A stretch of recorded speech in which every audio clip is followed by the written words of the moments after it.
Esta noche vamos a conversar sobre la ley de radio y televisión y de telecomunicaciones en México, una legislación muy controvertida que acaba de cumplir en estos días un año de haber sido aprobada.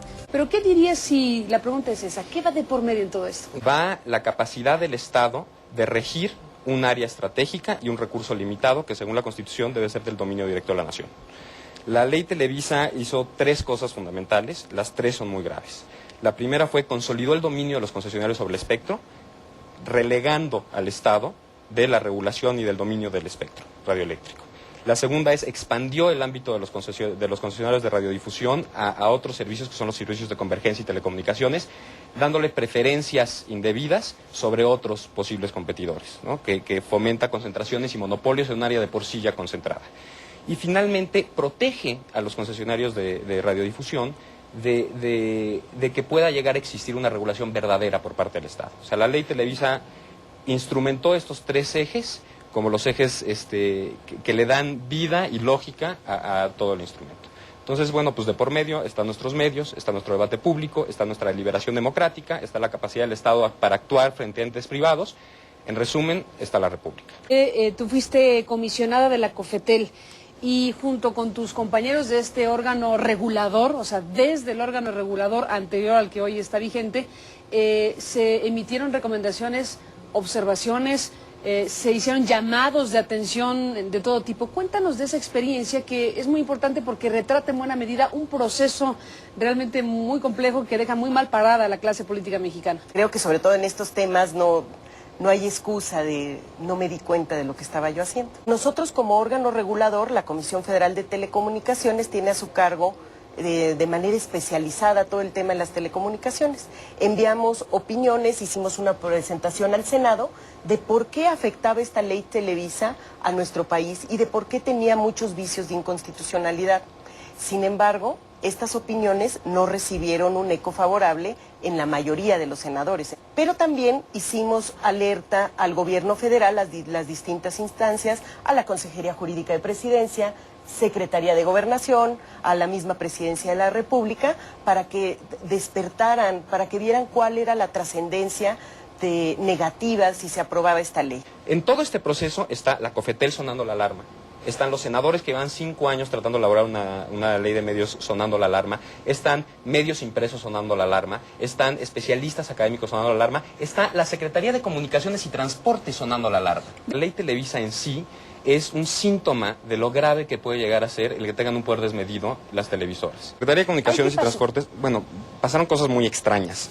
Lo que sabemos, y lo sabemos porque esto lo solicitamos vía judicial, porque de otra forma no hubiera salido a la luz pública, la Secretaría de Comunicaciones y Transportes elaboró un documento en el que analiza la ley y básicamente la critica. Y la critica con dos tipos de argumentos. Uno son los que nosotros hacemos de inconstitucionalidad. O sea, hay artículos de la ley que son inconstitucionales y con todas sus letras lo dice el documento de la COFETEL, de la Secretaría de Comunicaciones y Transportes.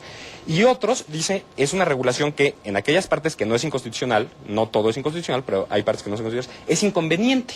¿Qué sucede? El mismo día que la Secretaría de Comunicaciones y Transporte mete el documento a Presidencia, se lo regresan de Presidencia y le dicen que nadie se lo pidió, que muchas gracias. Al secretario de Comunicaciones no se le pidió su opinión para determinar si se vetaba o no la ley Televisa. Por lo tanto, ¿no lo leyó el presidente? Bueno, ese es lo más grave. Sale el presidente, cuando sale a la luz pública esto, porque lo solicitamos por la vía judicial, sale el vocero de la presidencia y dice, no le echen la culpa al señor presidente. El señor presidente no leyó el documento. No consideramos que fuera relevante, no se haya solicitado, no lo leyó. Entonces, bueno, yo no sé qué es peor, el caldo o las albóndigas. No sé qué es peor, que el presidente lo haya leído y aún así haya aprobado una ley que el secretario le está diciendo que era inconstitucional e inconveniente, o que el señor presidente no lo haya leído, que estaba en un ámbito en el cual sus colaboradores no le pasaban información trascendental para el país, ¿no? Entonces, bueno, en este avasallamiento total de las instituciones en el que el legislativo, primero la Cámara de Diputados, en 7 minutos con dispensa de las lecturas se aprobó la ley, o sea, al vapor en la Cámara de Diputados, inclusive sale después Pablo Gómez a decir es que no la leímos. Digo, una vergüenza verdaderamente. Después la Cámara de Senadores con el debate tan credo en el cual los senadores que estaban a favor de la ley Televisa no abrieron la boca. No fue debate. No fue debate, fue un monólogo, fue una diatriba y después vino la aplanadora. La presidencia, que se le sugería el veto por parte de todo esto sucede y lo que vemos es que las instituciones republicanas están siendo avasalladas por el poder privado. Queda una. es la Suprema Corte. Y ahorita está en manos de la Suprema Corte detener este avasallamiento. Ahora, lo que yo me pregunto es, si estos medios de comunicación, estas empresas duopólicas, monopólicas, tuvieron la fuerza para hacer lo que hicieron antes de tener esta legislación hecha ad hoc, ¿qué van a poder hacer ya existiendo esta legislación? ¿Qué va a hacer ahora de las instituciones republicanas una vez que ya existe esta plataforma legal para protegerse de la regulación, para asegurar sus concesiones ad perpetuam, para no pagar por el uso del recurso escaso que es el espectro radioeléctrico y que aparte pertenece a la nación? ¿Qué va a suceder con la República si no se detiene ahorita la ley Televisa? Ustedes han tenido contacto con la Corte, como muchos otros que han sido escuchados por los ministros de la Corte en todo este proceso.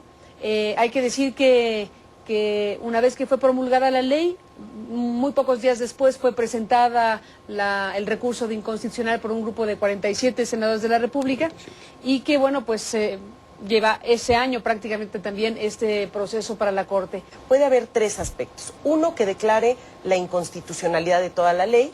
Se necesitan 8 votos de 11 ministros, 8 votos favorables, y digan, toda en su integridad es inconstitucional. ¿Sería deseable?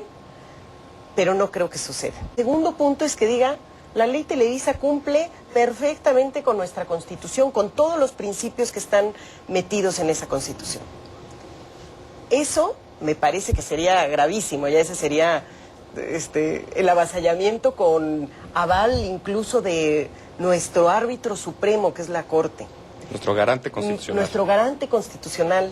Me parece que va a ser la tercera opción. La tercera opción es que algunos artículos van a ser declarados inconstitucionales y otros no. El gobierno federal otorga concesiones sobre un recurso de la nación, que es el espectro radioeléctrico, que es un recurso sin el cual no se puede prestar servicios como la televisión, servicios celulares. Existen en nuestro país 2 grupos que concentran 95% de las concesiones para prestar servicios de televisión, cosa que ya es una concentración que... ¿Cuánto dijiste? 95% de las concesiones las tienen 2 grupos corporativos. ¿Hay algún caso en el mundo que se parezca? Yo no conozco ninguno. Yo tampoco. Ya estaba esa concentración. En el 2004 se les prorrogan estas concesiones hasta el 2021, es decir, trasciende generaciones. Y además se les otorga un canal adicional para que cambien o vaya introduciéndose la nueva tecnología, lo que se le llama la televisión digital. Para todo esto no pagan un solo centavo a nuestro país. ¿Y en otros países sí? En otros países sí se... En otros países no solo se paga, sino además las concesiones, la práctica internacional es que no son mayores a 5 o 7 años, a lo mucho 10. Aquí la ley lo fija en 20 años la concesión, es el doble del máximo que yo he encontrado en otros países. O sea, Estados Unidos y Gran Bretaña son 5 años, Francia son 6 años, Italia son 7 años, aquí son 20 años de concesión. Digo, es la locura lo que se les otorga. Limita la posible entrada de otros medios públicos o privados a prestar, por ejemplo, televisión. Y es ahí cuando viene la ley Televisa. Lo que dice la ley es que mediante una solicitud sin tener que licitar, los que son concesionarios pueden refrendar automáticamente su concesión. Y además, la ley no contiene ningún precepto que le dé autoridad a la COFETEL para negar ese refrendo automático. Entonces, y como tú sabes, la autoridad en México, conforme a nuestro derecho, no puede hacer aquello para lo que no tenga fundamento legal. No tiene fundamento legal para negar el refrendo está ahí, se van a refrendar necesariamente. Pero además se curaron en salud porque dicen, en caso de que hubiere licitación, que no tiene por qué haberla, tendrán preferencia sobre terceros. Entonces les da preferencia por todas partes para mantener a perpetuidad esas concesiones. Comentario final de todo esto. Mira, lo más importante aquí es quién tiene el dominio de ese recurso estratégico que es el espectro radioeléctrico. Con la ley Televisa se establece no solo el refrendo automático, sino también se establece que el espacio que se libera con la digitalización del espectro radioeléctrico se lo quedan los concesionarios, sin pagar por él y sin que se licite. O sea, no hay forma de que el Estado lo asigne a otras funciones o a otros prestadores de servicios. Nuestra Constitución establece varios principios que son muy importantes. Uno, el principio que establece que la nación es quien ejerce el dominio directo sobre el espectro radioeléctrico en aras del interés general. 2, el principio antimonopólico, que dice que las autoridades perseguirán y las leyes prohibirán a los monopolios. ¿Okay? Y tercero, están los principios relativos a la libertad de expresión, ¿no? Que nos hablan de pluralidad en voces, de debate democrático. Esos principios están siendo violados por la ley Televisa porque le da privilegios a los concesionarios que les permiten excluir a alguien que quisiera entrar a prestar esos servicios.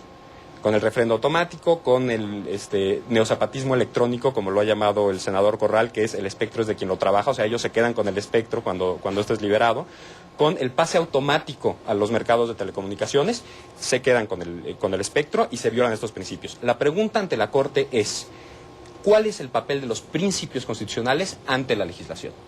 Ahí está, Clara, nos vamos, muy breve. Y es importante para el auditorio que todos somos responsables de lo que pasa en este país. Y este caso de la ley Televisa es algo que se puede replicar desafortunadamente si no tomamos acciones definitivas en otros aspectos, en otras leyes, en otras materias.